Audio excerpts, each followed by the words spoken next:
오늘은 시황과 차트 분석을 원래 해드려야 되는데 제가 텔레그램 방에다가 다 올려드려 버렸어요, 이미 내용을. 그래서 일단은 라이브 들어오신 분들을 위해서 제가 이 내용들을 좀 풀어드리려고 하고요. 그리고 본인들이 가지고 있는 뭐 개별 코인 같은 것들 분석해드리는 시간을 가져보도록 하겠습니다. 제가 올려드린 차트 내용인데 보시면 자, 이렇게 하이라고 표시된 게 있어요. 그리고 HL, HH, HL 뭐 이런 식으로 표시가 되어 있죠.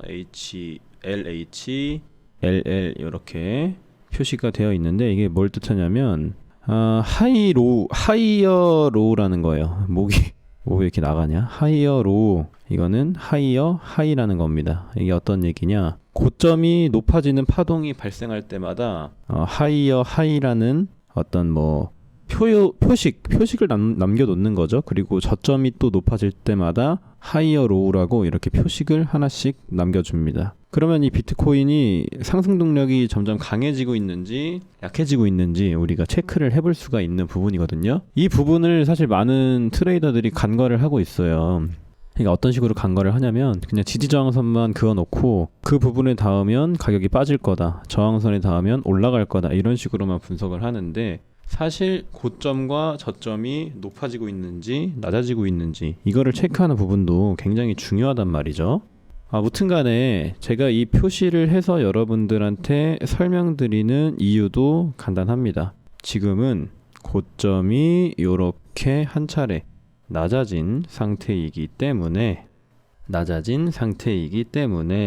상승 동력은 한 차례 약화가 됐다고 판단이 충분히 가능한 부분이라는 얘기가 되겠죠. 일단은 제가 여기 짚어드린 24,200달러 부근 뚫지 못하면 떨어질 확률이 높다고 말씀을 드렸습니다. 그리고 제가 숏을 언제 말씀드렸냐? 자, 한번 올려볼게요. 자, 23,927 정도에서 숏 포지션을 말씀드렸는데 23,920까지 딱 주더라고요. 아쉽게도. 자, 대략적으로 뭐 수익 보신 분들도 계셔서 말씀을 드리는 건데, 자, 23,927대 말씀을 드렸습니다. 7대. 그때부터 아래까지 대충 계산을 해보면 이렇게 5% 정도 하락을 했던 맥점을 또 잡아드렸죠. 만약에 레버리지 30배로 들어가셨어도 150% 정도 수익은 보셨을 겁니다. 무튼간에 수익 보신 모든 분들 축하드린다는 말씀 전달을 드리고요. 비트코인의 방향성에 대해서는 앞전 말씀을 드렸듯이 자, 이렇게 하이어 하이에서 이게 로어 하이로 고점을 한 차례 낮춰줬기 때문에 추세가 변곡되는 포인트일 수가 있겠다. 여기를 기점으로 이제 추세가 다시 하방으로 정해지는 기점일 수 있겠다, 이렇게 말씀을 드리는 거고요. 그리고 제 거래량도 관련해서 설명을 드렸었는데 1시간봉으로 차트를 딱 봤을 때 비트코인의 저점은 계속 올라가는 형태를 취해줬어요. 그러다가 고점이 한 차례 낮아졌죠. 그리고 새로운 저점을 형성하고 있는데 이 아래 거래량들을 보시면 코인이 상승하는데 반비례해서 거래량은 점점 줄고 있는 게 눈에 보이실 겁니다. 주가는 상승하는데 거래량이 점점 감소를 하고 있다는 건 당연하게도 상승하는 힘이 약해지고 있다, 이렇게 판단이 가능한 부분이겠죠. 너무나 쉬운 얘기예요. 사실 거래량은 이 시장에서 연료와도 같은 힘과 같은 역할을 하기 때문에 거래량 없이는 상승도 하락도 어려운 게 사실입니다. 그럼에도 저는 단기적인 상승을 보고 있어요. 왜냐하면 일단은 피보나치 되돌림으로 표시를 해보겠습니다. 이렇게 저점까지 표시를 딱 하고 그 다음에 추세선을 하나 그어보도록 할게요. 이렇게 추세선을 하나 그어 보겠습니다. 잘 보시면 3번 정도 지지를 받았던 곳이죠. 이렇게 한 번, 두 번, 3번 지지가 나오고 크게 뚫어준 구간, 이게 하얀색 추세선입니다. 15분 봉으로 다시 돌아가서 차트를 켜보면 보통 제가 장대 음봉, 그러니까 큰 하락의 되돌림은 어디까지 나온다고 말씀을 드렸었냐, 기억하시는 분들이 계실지 모르겠지만 이렇게 큰 하락의 되돌림은 0.5 수준까지 반등을 줄 때가 많습니다. 그러니까 되돌림 0.5 상의 반등, 그리고 상승하던 요 추세선의 리테스트가 일어날 수 있는 구간이 바로 23,453 구간이기 때문에 요 정도로 반등세를 체크하시는 게 좋을 것 같고, 제가 반등을 보는 이유도 텔레그램방에서 설명드렸죠. 왜 반등을 보고 있냐, 단기 반등을 왜 체크를 했냐 궁금하신 분들을 위해 설명을 드리면, 저렇게 비트코인이 상승할 때 들어온 수급이 있어요. 수급이 이렇게 있단 말이죠. 그리고 고점에서 물량 털어주고 밑으로 쭉 뺐다. 가격을 쭉 뺐는데, 이렇게 상승할 때 올렸던 거래량만큼 하락할 때 되받아 쳐준 어떤 손바뀜 현상이 발생이 됐다는 거죠. 자, 쭉 뺐어요. 빼고 한번 받아쳤죠. 물량을 누군가 다 받아준 거예요. 그리고 다시 올리려고 했는데 힘이 부족해서 다시 또 뺐어요. 근데 한 번 더 받아쳐줬다. 그리고 이 15분봉 RSI 지표를 보시면, 자, 다이버전스가 또 강하게 발생을 해줬죠. 저점이 강하게 올라갔고 반대로 차트는 저점이 내려갔다. 그리고 거래량 또한 1차적으로 소강이 된 상태를 여러분들이 확인을 하실 수가 있죠. 자, 보시면 2차 저점에서 거래량이 한 차례 또 낮아졌어요. 자, 모든 주식, 모든 코인은 바닥의 징후를 어떻게 발견을 할 수 있냐면, 이렇게 하락을 하다가 뭐 예를 들어 쌍바닥을 딱 찍었어요. 근데 거래량이 여기선 크게 터졌다가 여기서는 작게 터져요. 바닥을 두 번 만들어줬는데 거래량이 한 차례 줄어들었다. 그러면 얘는 돌아갈 수 있는 어느 정도 원동력이 생겼다고 보시면 됩니다. 그런 맥락과 좀 동일하게 차트를 분석한 건데, 저점을 한번 찍고 거래량이 들어왔지만 다시 반등에 실패를 했죠. 그 다음에 신저점에서 거래량이 조금 소강이 됐다. 그러니까 이거를 밀어붙이는 힘이 조금 약해졌다라고 판단을 해볼 수가 있는 거였고, 그 다음에 이 RSI 보조지표가 다이버전스를 아주 강하게 나타내줬기 때문에 단기적으로는 반등을 볼 수 있겠다라는 판단을 해본 거고요. 그 다음에 이 피보나치 되돌림상으로 체크를 해봤을 땐 보통 큰 하락의 반등은 중간 반등, 이 하락의 중간 반등까지 주고 떨어질 확률이 높기 때문에 그 수준은 0.5 정도로 체크가 되었고, 요런 모양새가 나와줄 수 있겠다. 이렇게 하락하는 채널이 새로 생겨줄 수 있겠다라는 판단을 해봤던 거죠. 근데 물론 제 분석이 정확한 거는 절대 아니고, 뭐 제 기준 나름대로 제가 겪어온 어떤 시장 상황에 의해서 생겨난 저만의 어떤 방법들이 있겠죠. 그 방법대로 분석을 한 거니까 너무 맹신하지는 마시고요. 단순하게 참고 정도를 해보시면 좋을 것 같아요. 그리고 또 숏을 보는 이유가 뭐냐면, 자, 바로 설명드렸던 부분이죠. 원래는 고점이 계속 높아지는 추세를 유지하다가, 자, 여기 저점을 찍는 걸 기점으로 해서 다시 올렸어요. 근데 고점이 한 차례 낮게 형성이 된 거예요. 이게 지금 1시간 봉으로 켰잖아요. 1시간 봉으로. 지금 비트코인이 이 바닥 구간에서 굉장히 긴 시간을 위아래로 큰 무빙을 보여줬단 말이죠. 그 기간이 어느 정도 되냐면, 기간을 한번 체크를 해보겠습니다. 자, 무려 2달 가까이 되는 기간이에요. 2달 가까이 되는 기간 동안 처음으로 고점이 낮아졌다는 얘기가 되는 거죠. 굉장히 중요한 포인트입니다, 이게. 이 2달 동안 계속 고점을 올려가면서 강세 흐름을 유지하다가 처음으로 고점이 낮아지는 흐름이 나왔다는 건, 이게 추세 변곡점이 될 수가 있겠구나, 이렇게 판단이 가능한 부분이라고 생각을 해주면 될 것 같아요. 그래서 제가 이 상단 부분에서 숏을 보는 이유가 총 3가지인 거죠. 이 상승하는 주황 추세선, 그리고 새로 생길 하락 채널 미리 그려놓은 거고요. 이 상승을 쭉 해줬다가 여기 이 부분 상승, 원래 기존의 추세를 유지하던, 자, 이 리테스트 구간에서 하락할 확률이 높겠다. 단기적으로 상승을 보는 이유는, 자, 상승할 시에 거래량을 하락할 때 누군가 받아쳐줌이라고 적어놨죠. 그래서 단기적으로는 반등을, 자, 그려볼게요. 이런 식으로 노려볼 수는 있겠다 라는 판단이 되는 겁니다. 이제 거시적인 시황을 좀 살펴보도록 할 텐데, 조금 중요한 내용만 제가 적어드렸어요. 이게 뭐냐면, 자, 10년 만기 국채 그리고 3개월 만기 국채의 수익률을 비교를 한 겁니다. 자, 이게 굉장히 보기 드문 현상이라고 보시면 돼요. 지금은 장단기 금리 차가 역전이 됐어요. 역전.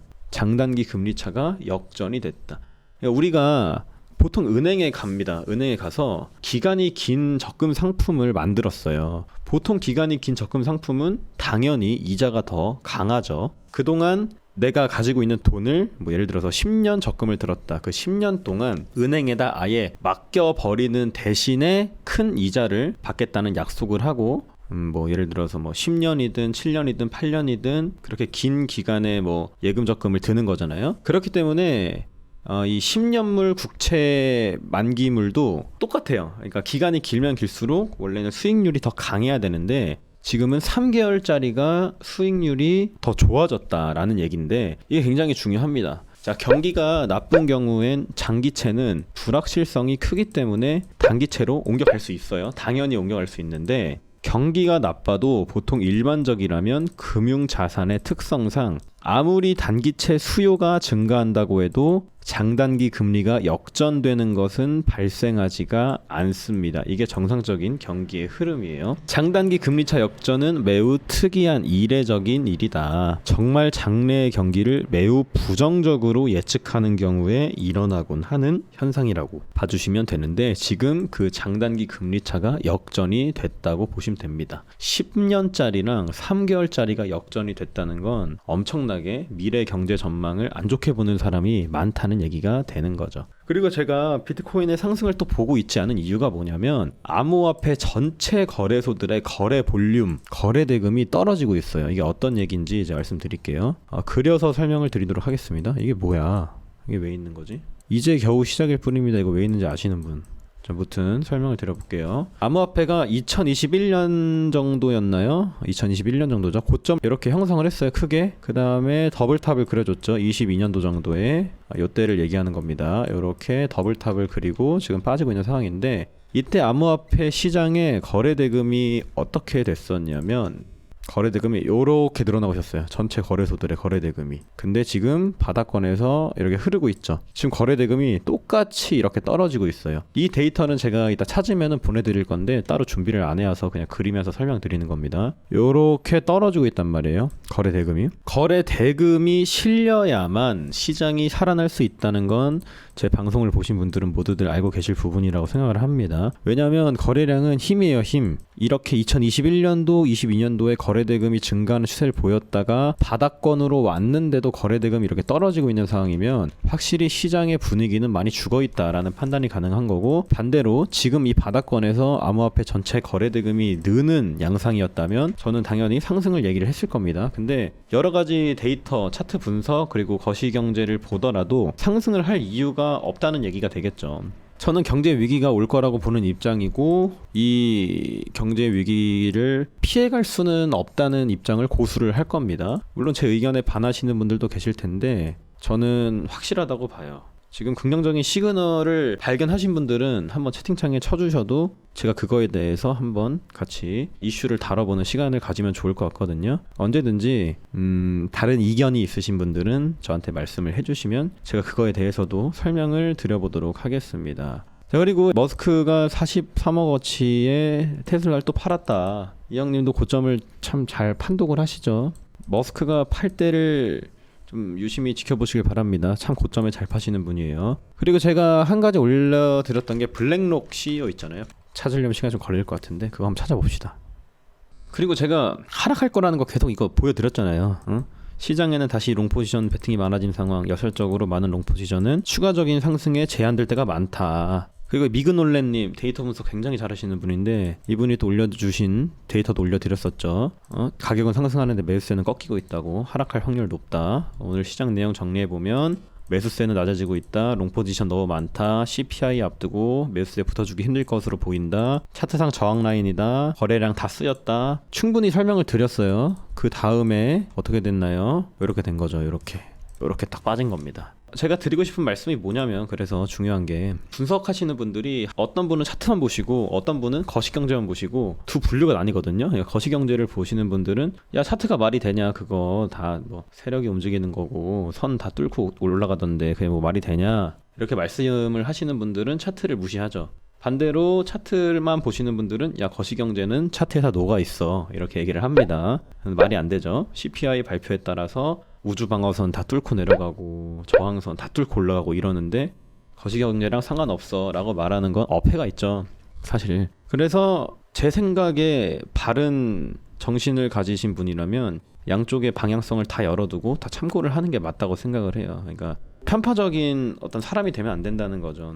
내가 내 프레임에 갇혀버리면 그거에 맞춰서만 생각을 할 수밖에 없기 때문에 그런 부분이 중요하다. 우리가 시장에서 살아남기 위해서는 여러 가지 방향성을 열어두는 게 중요하죠. 그리고 열린 마음, 그리고 개방적인 멘탈을 유지를 하는 게 좋지 않을까라는 생각을 합니다. 그리고 만화도 제가 추천드렸었는데 이것도 수익 보신 분들 축하드리고요. 왜 찾으려는 게 안 나오는지 찾았다.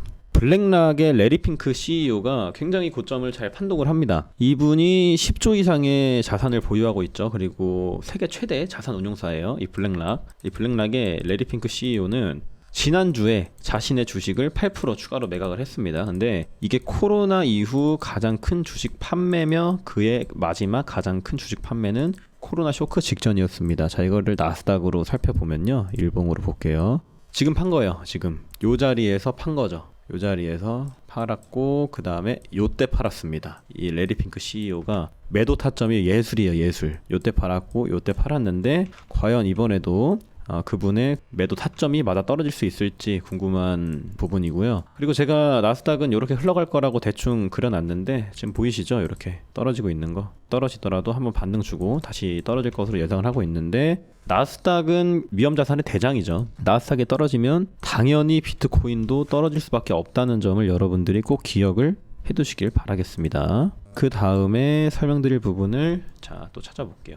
지금 원자재 가격들이 줄줄이 하락하고 있는데 일시적이라고 생각하시는 건가요? 라고 말씀하셨는데 원유는 좀 일시적이라고 생각을 합니다. 그러니까 원유는 수요가 떨어져서 자연스럽게 그에 맞추어 가격이 하락하는 걸로 보고 있거든요. 그리고 미국의 원유 재고 발표도 우리가 예상했던 것보다 훨씬 높았기 때문에 재고가 아직 많구나. 그럼 당연히 재고가 많으면 가격은 떨어질 수밖에 없죠. 그러니까 모든 자산의 메커니즘은 수요와 공급으로 이루어져 있기 때문에 공급량이 많아질 수 있다는 얘기가 되니까 가격이 떨어지는 원인이 됐다고 보고요. 나머지 옥수수 가격이나 밀 가격 등등 많이 잡혔죠. 지금 원자재들. 걔네들은 어느 정도 바닥을 좀 잡아가고 있다고 보고 있는 입장인데 원유는 아직까지는 잘 모르겠습니다. 일단 러시아 쪽에서 문제가 좀 해결을 해줘야 될 것 같아요. 일단 CPI에 대해서도 얘기를 드려보자면 저도 이번에 CPI는 원자재들이 많이 떨어졌기 때문에 진님 말씀대로 예상치 부합 정도로 보고 있기는 합니다. 예상치 부합이라고 해도 사실은 안 좋은 게 지금은 리세션 위기에 처해 있기 때문에 그 부분을 간과할 수가 없는 거죠. 그러니까 GDP가 2분기 동안 역성장을 했어요. 그리고 우리는 약속을 했죠. 2분기 동안 역성장을 하면 그걸 경기 침체라고 간주를 하겠다. 우리끼리의 약속을 했단 말이에요. 근데 연준에서 경기 침체가 아니라고 말을 하고 있는 아이러니한 상황이죠. GDP가 2분기 동안 역성장을 했다. 자, 그 다음에 하나 더 보고 가겠습니다. 잠시만요. 미국인들은 2009년 이후 최저 수준으로 저축이 줄었고요. 2011년 이후 가장 빠른 속도로 신용카드 부채가 증가를 했습니다. 자, 이 사진을 한번 보고 가겠습니다. 자, 한국어로 번역을 하고요. 미국 임금은 작년에 비해 5.2%가 상승을 했는데 물가는 9%가 올랐어요. 자, 그래서 신용대출을 엄청나게 받고 있는 상황이란 말이에요. 거기다가 GDP는 2분기 동안 역성장을 한 상태고 사람들의 부채는 나날이 늘어가고 있는 상황이죠. 임금은 5%가 올랐는데 물가는 9%가 올랐다. 이번에 소비자 물가지수가 8%로 나온다고 해도 높은 수치인 거죠. 이해가 되시죠? 임금을 따라갈 수가 없는 상황이에요. 지금은. 여러분들도 체감을 하시지 않나요? 계란도 가격이 2배 정도 올랐고 근데 우리들의 임금이 올랐냐? 임금은 안 올랐죠. 여러분들의 통장을 한번 열어봅시다. 계속 오르는 물가를 잡으려면은 어떻게 해야 될까? 연준의 향후 귀추가 굉장히 중요한 순간이다. 지금은 이렇게 시장을 좀 바라보시면 될 것 같고 어쨌든 CPI는 예상치 부합이나 하회 정도로 나오는 게 베스트이긴 할 거예요. 상회면은 정말 안 됩니다. 끝장납니다. 이 자산 시장은 비트코인이 정말 제가 말씀드린 대로 그러면 12K 갈 수 있는 거예요. 근데 그 12K 간다는 얘기를 차치하더라도 어쨌든 하방으로 추세는 계속 이어질 거라고 생각을 하고 있습니다. 그러니까 경제가 나아졌다는 전망을 저는 아직 발견하지 못했어요. 근데 그걸 발견하신 분들은 뭐 저한테 따로 개인 메시지를 보내주셔서 설명을 해주셔도 되고요. 무튼간에 오늘 방송 내용을 조금 정리를 해보자면 자, 한 번 더 켜봅시다. 지금은 장단기 금리차가 역전이 된 역사 중에서도 몇 없는 순간이다. 경제 대위기를 앞두고 있는 그런 상황이다. 일단 이렇게 말씀을 드릴 수 있겠고, 장래의 경기를 부정적으로 예측하는 사람들이 엄청나게 많다는 얘기가 됩니다. 그리고 이 상승을 위한 맥점 있죠. 22,579, 22,374 이 부분에 알림 한번 걸어두시길 바랍니다. 여기가 깨지면 올해 3분기는 하락 안 보시는 게 좋아요. 자, 제가 표시를 해볼게요. 22,579, 22,374. 여기 두 부분 있죠. 여기 깨지면은 올해는 없습니다. 그러니까 올해가 아니고 3분기는 없어요. 여기 밑으로 내려가면 3분기는 상승이 없습니다. 맥점이에요. 맥점. 굉장히 중요한 맥점입니다. 여기가. 이 부분 잘 기억해 두시길 바랍니다. 최종 낙동강 방어선이라고 하시면 돼요. 이게 6.25 때 했었던 거 설명을 드릴 만큼 드렸죠. 사실 방송을 뭐 길게 할 것도 없죠. 시황이 그렇게 긴 게 아니니까. 오늘도 시청해주신 여러분들한테 감사드리고요. 이따 저는 다시 텔레그램에서 뵙도록 하겠습니다. 감사합니다.